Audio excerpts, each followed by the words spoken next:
The Endgame is imminent, and as we wait with bated breath for the final Avengers movie, we're breaking down the numbers in the Marvel Cinematic Universe. Remember, this is the 22nd film in a saga that connects countless characters and represents one of the most successful movie franchises in Hollywood history.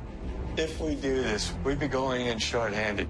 Yeah, you mean because he killed all our friends? The amount of money the Avengers are capable of pulling in seems to go to infinity. Of the 21 Marvel movies already released, the lowest North American ticket sales were still just under $135 million, when The Incredible Hulk wasn't exactly able to Hulk smash the box office. Edward Norton's Bruce Banner was later replaced by Mark Ruffalo. I'm a huge fan of the way you lose control and turn into an enormous green rage monster. Thanks. If you're thinking 135 mil isn't a bad chunk of change, compare that number to the top 3 top-grossing MCU movies. In third place is 2012's The Avengers with $623 million. In second place is Avengers Infinity War with just under $679 million. And in first place, last year's utterly massive hit Black Panther. The revolution.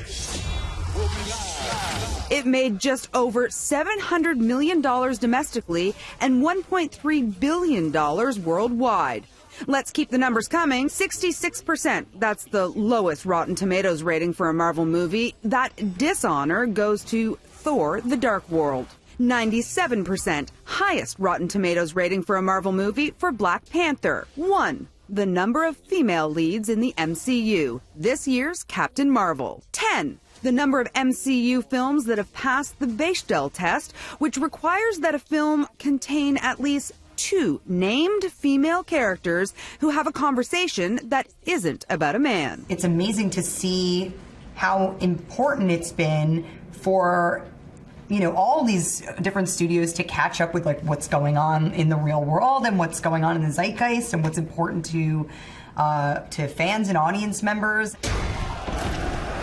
All yours.